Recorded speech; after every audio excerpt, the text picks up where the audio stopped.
మళ్ళీ చెప్పు.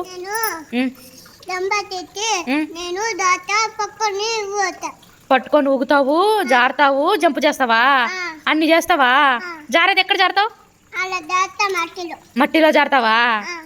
అదంతా దాని పేరు పార్క్ నానా. ఒకసారి అస్సలు ఇక్కడ రాకూడదు, మామూలుగా ఆడుకోవాలా, అసలు రాకూడదు.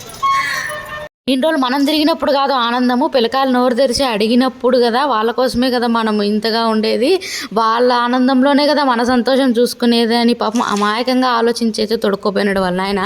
అసలు సంగతి అయితే ఇప్పుడు స్టార్ట్ అయిందనమాట. సినిమా 3DMM సినిమా చూపించింది ఆ పిల్ల మాకి.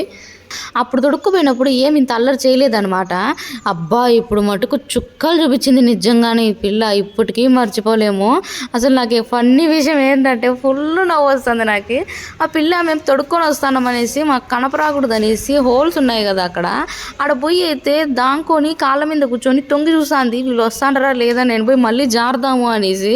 ఎన్నిసార్లు ఎక్కి దిగుతుందంటే మాకే కాళ్ళ నొప్పి వచ్చి లాక్కొని వస్తాము. ఆహా రాదే, రానంటే రానంట. ఆఖరికి అది క్లోజ్ చేస్తాంటారు కూడా పార్కు, లైట్లు ఆపేసి డోర్లు వేసేస్తున్నారు. ఈ పిల్ల మటుకు రానంటుంది, ఇక్కడ కూర్చొని అయితే దాంకునేసింది అనమాట. కొద్దిసేపు నేను ఒక పక్క, మా ఆయన ఒక పక్క వెతికినాము, ఇటు పక్క అటు పక్క దొరుకుతుంది, పట్టుకొని వస్తాము, మళ్ళీ పరిగెత్తుకుంటూ పోతుంది.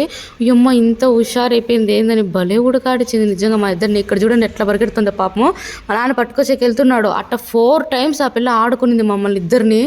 లాస్ట్కి ఇట్లా కాదు, నీకు తినేకి తీపిస్తారా, పప్పులు తీపిస్తా అనేసి, పప్పులు అంటే ఇష్టంగా తింటాదని ఆడ ఏం స్వీట్ కార్న్ ఉన్నిందనమాట. ఇంకా తీసుకొని తిందు రా వయసు అని అయితే మైమరిపించినాం అనమాట. అస్సలు రానంటుంది, అది చూడండి ఎట్లా ఆడుకుంటుందంటే మమ్మల్ని. భలే ఆడుకునింది పాపం. వాళ్ళ నాన్నే పరిగెత్తలేక వాళ్ళ నాన్నకే కాళ్ళ నొప్పి వచ్చింది, ఆ పిల్ల అంతా ఉడకాడిచ్చింది. ఇప్పటికి కూడా అడుగుతుంది అనమాట.